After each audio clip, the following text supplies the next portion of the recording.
আসসালামু আলাইকুম। জুয়েল ভাইয়ের কথাগুলো মনোযোগ দিয়ে শুনে যান।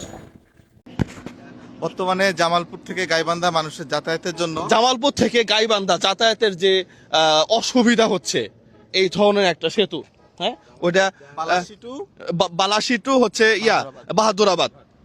আপনারা চাইলে এই ধরনের একটা সেতু করে মাইল ফলক করেন না, সমস্যা কোথায়? শেখ হাসিনার প্রশংসা করতেছি তা কিন্তু না, আমার টাকা দিয়ে কিন্তু করছে। যেই রাস্তা করছে তেল তেলা রাস্তা একবারে, আপনারাও করেন না।